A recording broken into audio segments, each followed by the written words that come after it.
Selamat pagi Bapak Bupati Andreas Paru.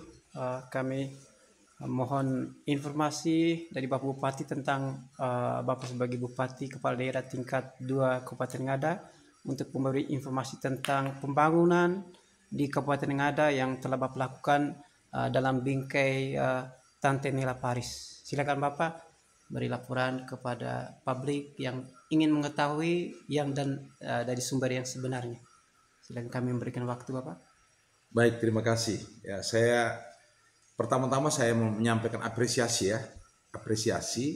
kepada media yang hari ini bisa menemui kami sebagai pemimpin daerah ini untuk menanyakan ya bagaimana perkembangan ya pembangunan hal-hal yang dilakukan sejak kami menjabat, saya dan Pak Wakil, ya Bupati dan Wakil Bupati sejak dilantik per 26 Februari tahun 2021. Nah, ini saya harus menyampaikan apresiasi karena sampai dengan saat ini masih banyak informasi-informasi yang disebarkan ini belum berimbang antara fakta dan berita-berita yang tidak sesuai fakta.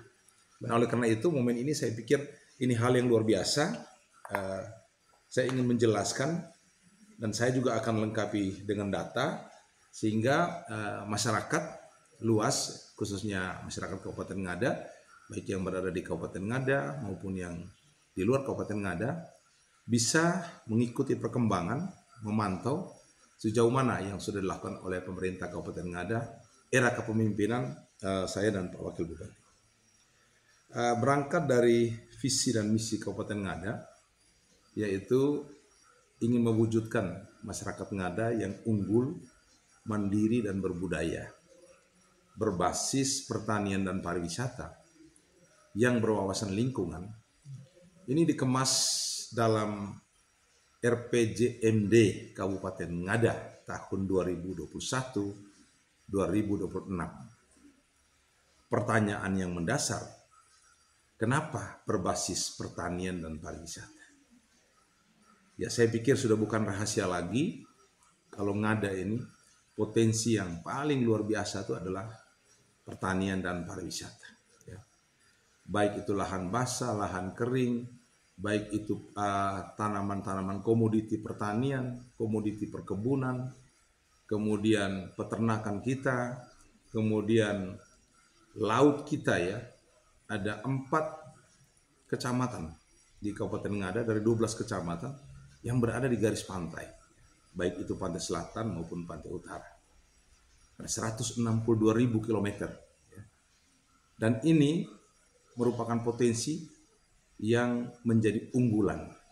Nah, oleh karena itu, kenapa sektor pertanian dan sektor pariwisata menjadi leading sektor dalam menggerakkan perekonomian Kabupaten Ngada, ini perlu dimaksimalkan.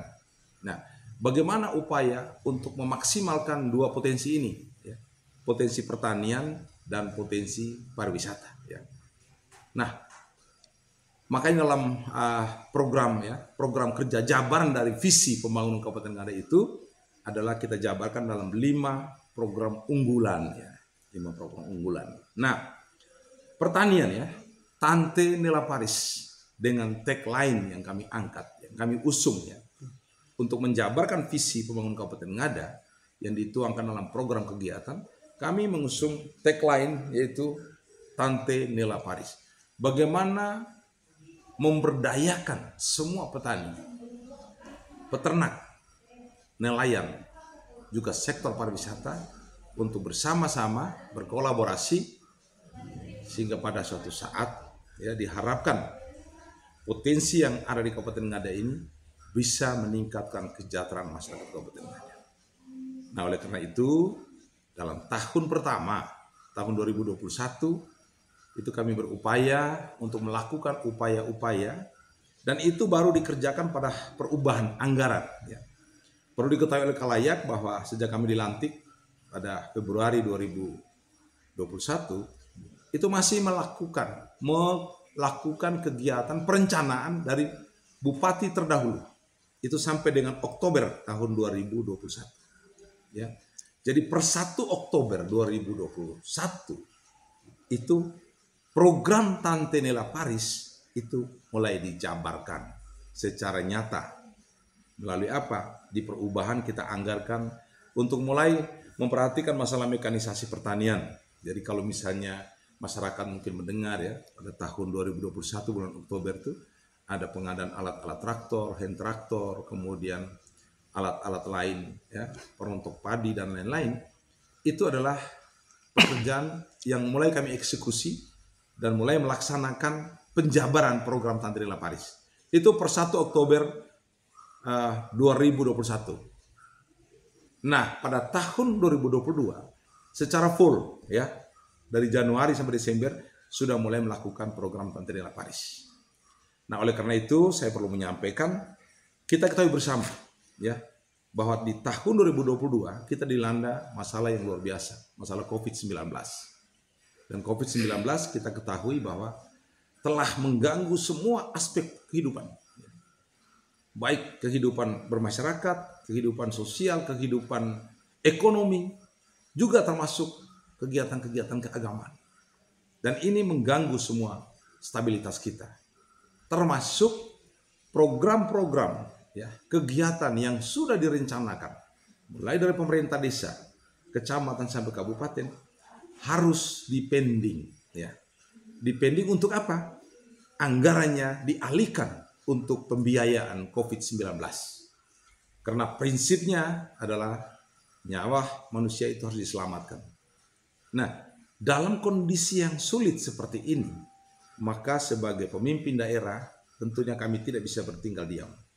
Harus ada upaya, harus ada terobosan untuk pembangunan, khususnya dalam bingkai Tante Nela Paris, ini harus tetap berjalan. Nah, sementara di satu sisi kondisi keuangan kita terganggu oleh COVID-19. Oleh karena itu, kami berupaya untuk melakukan pinjaman daerah. Ya. Pinjaman daerah di mana kesepakatan dengan DPR, ya, dan itu dilakukan dengan persetujuan Menteri Keuangan 100 miliar yang dialokasikan untuk diprioritaskan untuk belanja-belanja yang berkaitan dengan program pertanian, peternakan, nelayan, juga sektor pariwisata. Nah, demikian juga ketika membangun dua sektor, yaitu sektor pertanian pariwisata, nah tentunya sektor-sektor lain sebagai sektor pendukung dalam rangka mendukung terwujudnya masyarakat Ngada yang unggul juga tidak diabaikan. Demikian juga dalam pinjaman itu, di samping dialokasikan untuk pembelanjaan alat-alat pertanian, kemudian sektor pariwisata juga dipersiapkan untuk memulai membangun fasilitas kesehatan, yaitu disisihkan 25 miliar untuk mulai membangun rumah sakit Latte tahap pertama. Kenapa rumah sakit harus dibangun? Kita ketahui bersama rumah sakit umum Bejawa dibangun tahun 70-an. Ya. Dengan kapasitas yang sudah tidak memungkinkan untuk situasi saat ini, untuk melayani pasien saat ini. Sangat menyedihkan, sangat memprihatinkan. Nah, sehingga sektor kesehatan ini juga menjadi sektor yang mendukung sehingga bisa mewujudkan manusia yang ada yang unggul. Dan saat ini kita sudah berhasil membangun tahap pertama ya, dari anggaran 25 miliar. Kenapa kita harus memulai? Karena dari anggaran pembangunan rumah sakit di atas lahan 10 hektar yang bertempat di Latte itu membutuhkan anggaran yang cukup besar, 250 miliar. Tetapi ketika kita menunggu anggaran 250 miliar, maka sampai kapanpun Ngada tidak akan punya rumah sakit baru. Nah, oleh karena itu kita harus mulai dari yang ada, sehingga sambil berjalan kita akan melakukan upaya-upaya berkomunikasi dengan pemerintah provinsi, pemerintah pusat, sehingga ada bantuan-bantuan yang bisa itu kalau dilakukan secara baik, diproses secara baik, ya, saya yakin pemerintah pusat pasti akan membantu karena kita sudah berbuat.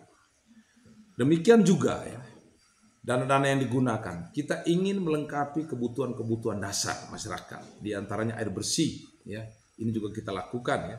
Beberapa pusat penampungan air bersih yang kita sedot air antara lain di Ngoranale, kemudian di Bukit Turekisa. Kemudian tahun ini juga kita akan di Bukit Bolobeo dengan sumber-sumber air yang dimungkinkan untuk bisa membantu jaringan air bersih untuk di beberapa tempat yang selama ini mengalami kesulitan. Misalnya Turekisa, Bosiko, kemudian selama ini Kota Bejawa sendiri ada beberapa bak air yang berada di Waturutu yang selama ini kosong, ya, tidak terisi karena kekurangan debit air. Nah, saat ini kita sudah mengisi sehingga bisa melayani masyarakat membutuh air, termasuk di Mangulewa, ya, kemudian Soborakalaba yang direncanakan untuk membantu air bersih yang selama ini ditarik Wairoa, sehingga air dari Bejo juga kita sudah tarik menuju ke bukit di belakang Toko Senandung, sehingga bisa diharapkan untuk mengairi, untuk bisa melayani kebutuhan air bersih untuk masyarakat Bolewa Barat. Demikian juga sektor nelayan, ya. Kita ketahui bersama bahwa saat ini, ya, kebutuhan akan ikan itu cukup tinggi di Kabupaten Ngada. Nah, sementara pasokan ikan yang berasal dari dalam kabupaten sendiri ini sangat minim, tidak sebanding dengan kebutuhan yang dibutuhkan oleh masyarakat Ngada. Nah, oleh karena itu kita tidak heran jika banyak sekali kendaraan, ya. Kita lihat sendiri fakta, mobil-mobil pickup yang berisi kulbok dan segala macam lalu lalang lewat jalan kita. Ini pasokan ikan dari luar, antara lain dari Maumere dan Flores Timur. Nah, ini harus ada upaya bagaimana pemberdayaan nelayan, ya. Persoalan yang menjadi masalah bagi nelayan adalah laut kita cukup, ikan kita banyak, tetapi mereka tidak ada upaya untuk pemberdayaan. Melalui apa? Melalui alat tangkap. Mereka menggunakan alat-alat tangkap yang sangat tradisional dengan memancing, sehingga kebutuhan ikan semalam hanya beberapa ekor, beberapa kilo, sehingga tidak mencukupi kebutuhan masyarakat Kabupaten Ngada. Nah, oleh karena itu melalui dana pinjaman juga kita alokasikan untuk pengadaan, ya, pengadaan belasan unit kapal yang tingkat 4 GT dan 5 GT. Diharapkan dengan penyediaan alat-alat ini, penyediaan rumpon, alat-alat untuk nelayan, diharapkan produksi ikan hasil tangkapan nelayan ini akan meningkat. Sehingga pada akhirnya masyarakat kita akan menikmati ikan yang benar-benar segar, ikan yang sehat, yang pagi ini ditangkap dari Aimere, Inerie, dari Maumbawa, dari Riung, siang kita konsumsi. Bukan lagi ikan yang sudah dieskan. Dan perputaran uang itu akan terjadi di Kabupaten Ngada. Demikian juga dengan sektor peternakan. Kita lakukan upaya-upaya melalui dinas peternakan, ya, dengan upaya untuk bagaimana pengembangan sapi, kemudian babi, dan lain-lain. Ini juga kita lakukan, juga sumber kita dari dana pinjaman. Demikian juga dengan bagaimana menata Kota Bejawa sebagai etalase, ya, untuk orang-orang masuk di Bejawa, di Ngada. Ukurannya adalah Kabupaten Ngada adalah Kota Bejawa. Ketika mereka masuk, mereka lihat bahwa oh sudah mulai bagus, ada penataan, indah, nyaman, bersih, menarik. Ini akan menjadi daya tarik tersendiri, sehingga ketika masyarakat datang, mereka akan menilai oh ternyata Kota Bejawa ini luar biasa. Dan konsep pembangunan, ya, pendekatan pembangunan Tante Nela Paris itu berangkat dari konsep berdasarkan potensi wilayah. Potensi desa itu apa? Potensi kecamatan itu apa? Potensi di kota itu apa? Saya berikan contoh, ya. Membangun desa di Aimere itu berbeda dengan bagaimana membangun salah satu kelurahan di Kota Bejawa. Itu pendekatannya berbeda. Demikian juga bagaimana membangun salah satu desa di Soa. Itu berbeda dengan bagaimana membangun salah satu desa yang ada di Riung. Berdasarkan pendekatan potensi wilayah. Nah, oleh karena itu para kepala desa, ya, selalu kami arahkan membangun dari dasarnya adalah bagaimana melihat potensi desanya. Kalau desa itu di pinggir pantai berarti potensinya laut. Nah, oleh karena itu pikirkan bagaimana laut itu dikembangkan. Bagaimana laut itu menjadi potensi untuk menghasilkan ikan.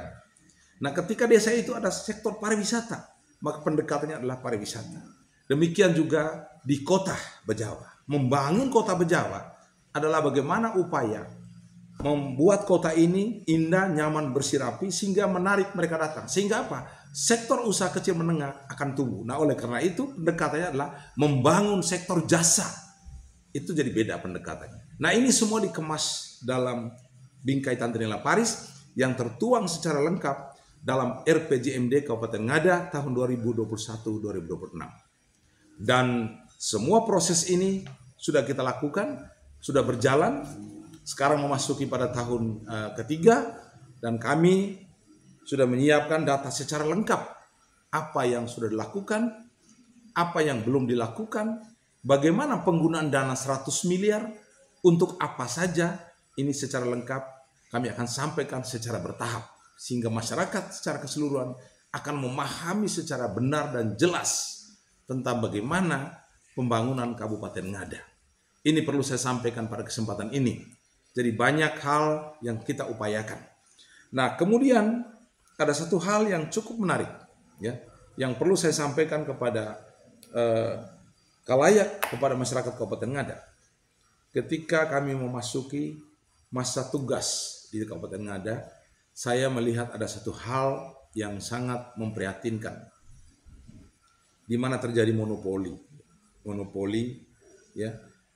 Saya lihat banyak aset-aset Pemda yang tidak dimanfaatkan, ya.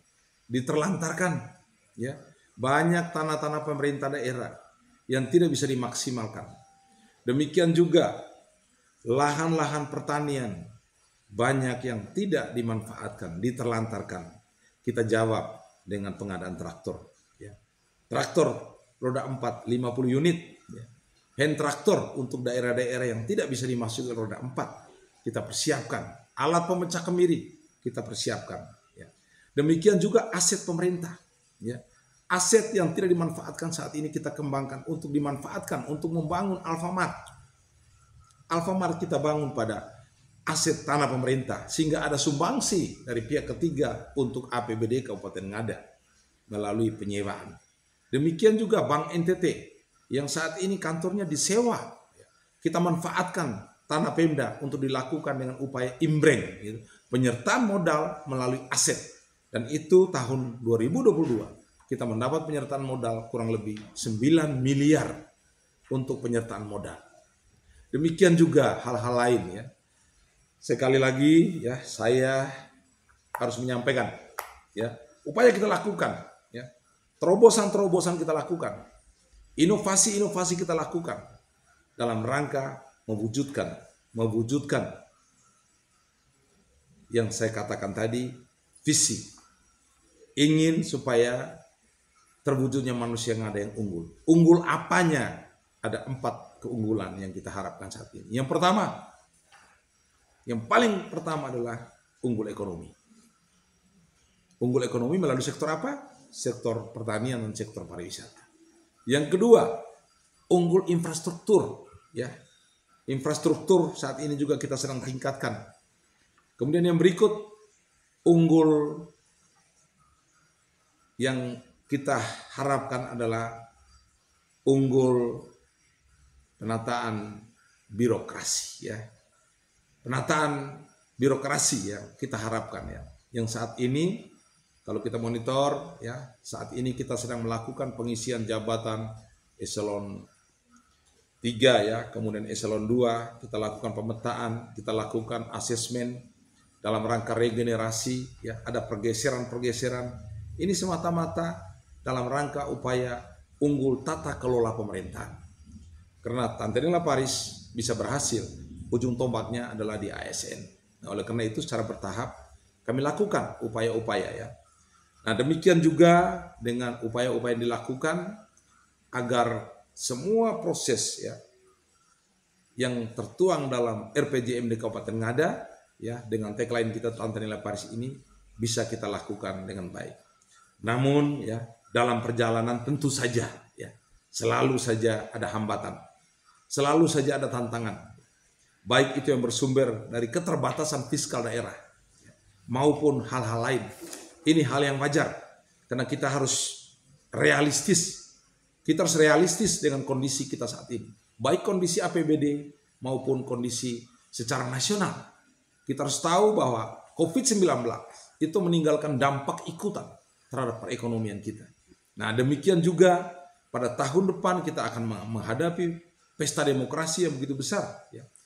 Pilkada, ya, legislatif, pilpres ini tentunya membutuhkan persiapan khususnya fiskal daerah yang untuk membantu itu. Nah, oleh karena itu keterbatasan ini tentunya akan mempengaruhi ya program, proses dan perencanaan-perencanaan yang sudah direncanakan. Dan ini hal yang biasa ya, yang dinamis, dan menghadapi itu tentunya juga ada pola-pola yang kita lakukan. Demikian juga terobosan-terobosan, koordinasi, kolaborasi dengan pemerintah pusat.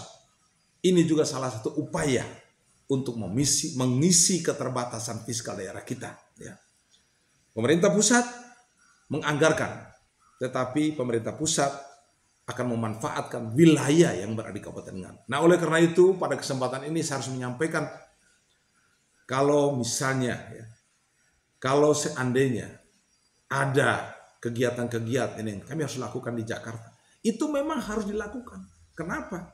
Dalam rangka untuk mengejar hal-hal yang mungkin itu bisa turun di Kabupaten Ngada. Ya. Saya berikan contoh tadi, pembangunan rumah sakit 250 miliar, kita tidak mampu. Kita hanya mampu 25 miliar. Itu pun dari pinjaman. Nah, untuk mengisi ini, maka satu-satunya jalan kita harus selalu melakukan upaya-upaya ke pemerintah pusat melalui APBN. Nah, oleh karena itu, sekali lagi saya ingin sampaikan kepada masyarakat bahwa konsep pembangunan Tante Nela Paris dengan tagline-nya Tante Nela Paris dengan visi ingin mewujudkan masyarakat yang unggul, mandiri dan berbudaya berbasis pertanian pariwisata, tidak mungkin kita bisa lakukan 100%. Ya. Karena banyak persoalan, banyak hambatan. Tetapi kita tidak boleh berpasrah dan menyerah pada keterbatasan itu. Upaya yang dilakukan adalah harus lakukan inovasi, lakukan terobosan, lakukan koordinasi, lakukan kolaborasi dengan pemerintah, provinsi, pusat, termasuk dengan pihak ketiga, para investor yang ingin membuka ruang di Kabupaten Ngada, maka Kabupaten Ngada dengan tangan terbuka. Kemarin ya pada bulan lalu kami baru melakukan ya menyaksikan launching Laskar Koko, ingin membuka kegiatan melalui Bappenas dan beberapa perusahaan untuk masuk di Kabupaten Ngada untuk kopi. Demikian juga sektor-sektor lain. Kami akan membuka dengan sangat terbuka bagi investor yang akan datang ke Kabupaten Ngada ingin berinvestasi. Karena tanpa ada investasi, ya maka keterbatasan fiskal daerah itu akan sangat berpengaruh. Investor datang untuk membuka investasi di sini akan membuka ruang untuk meningkatkan PAD kita, akan membuka ruang untuk membuka lapangan pekerjaan. Demikian juga dengan upaya-upaya lain yang selalu dilakukan oleh pemerintah Kabupaten Ngada. Sekali lagi, saya pasti akan optimis dengan potensi Kabupaten Ngada yang luar biasa di sektor pertanian pariwisata, akan sangat membuka ruang untuk dari hari ke hari, tahun ke tahun, kita pasti akan bisa berhasil. Nah, oleh karena itu, saya minta dukungan masyarakat, ya, kerjasama, ya, untuk mendukung pemerintah saat ini, khususnya dalam bingkai Tante Nela Paris menuju masyarakat Ngada yang unggul, mandiri dan berbudaya.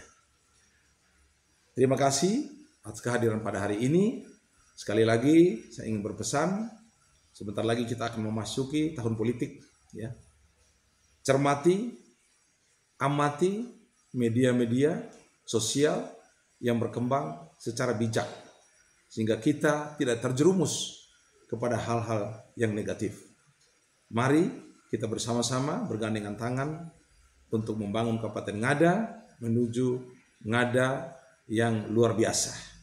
Melalui Tante Nela Paris, Ngada bisa. Ngada pasti bisa. Terima kasih, selamat siang. Terima kasih, selamat siang Bapak Bupati atas penjelasan yang sangat lengkap, sehingga masyarakat Kabupaten Ngada bisa mengetahui informasi terbaru dari Bapak Bupati. Selamat pagi. Terima kasih, Tuhan memberkati.